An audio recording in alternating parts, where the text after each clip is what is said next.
Hello everyone, SBT class में आपका स्वागत है। आइए इंग्लिश का एक न्यू टॉपिक इन्फिनेटिव और जेरंड तो समझते हैं। इन्फिनेटिव और जेरंड क्या है तो देखते हैं इन्फिनेटिव के बारे में।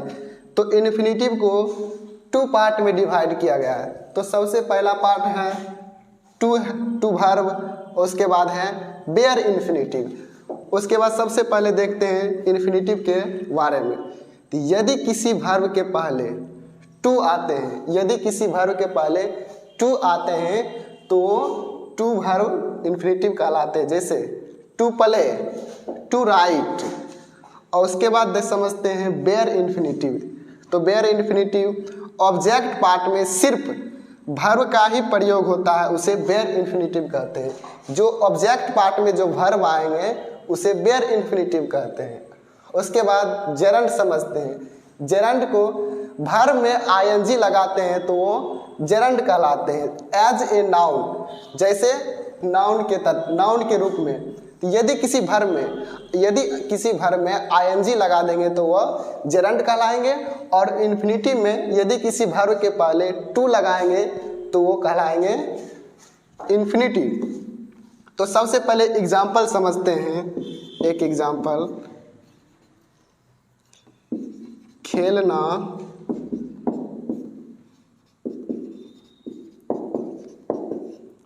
लाभदायक है। तो इसका एग्जाम्पल है to play. To play is useful. उसके बाद टू प्ले इज यूजफुल। अब इसका हम बनाएंगे जेरंड। तो जेरंड कैसे बनाएंगे? वर्ब में आईएनजी लगा देंगे तो वह क्या कहलाएंगे? जेरंड। तो टू प्ले इज यूजफुल ये इन्फिनेटिव है और इसका जेरंड बनाएंगे तो वर्ब में प्ले में आईएनजी लगा देंगे तो क्या कहलाएंगे? जेरंड। तो प्लेइंग इज यूजफुल, खेलना लाभदायक है। फिर नेक्स्ट एग्जाम्पल समझते हैं। दूसरा, अंग्रेजी सीखना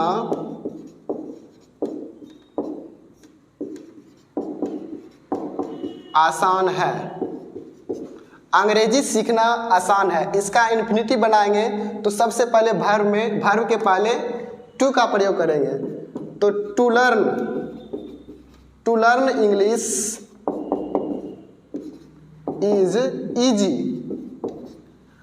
इसी में यदि हम इसका जेरंड बनाएंगे तो वर्ब में आईएनजी लगा देंगे। तो कैसे लगाएंगे सो देखिए।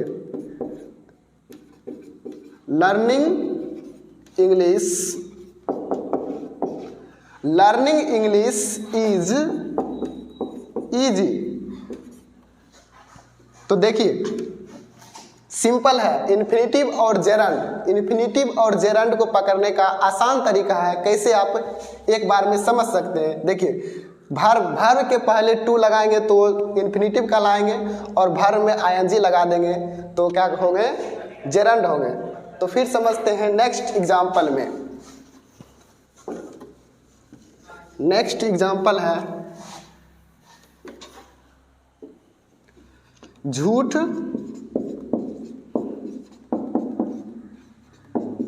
झूठ बोलना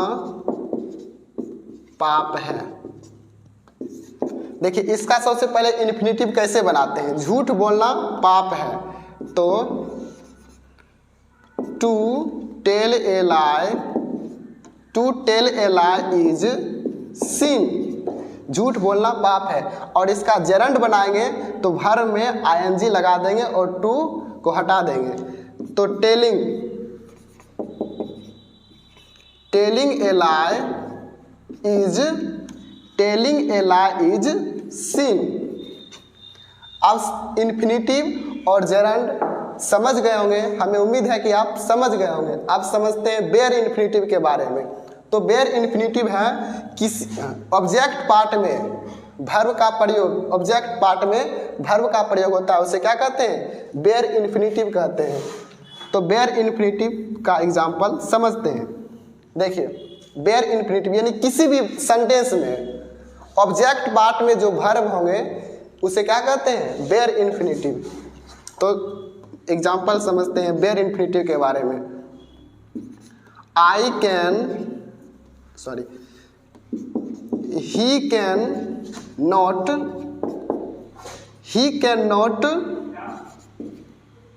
do this work. He cannot do this work.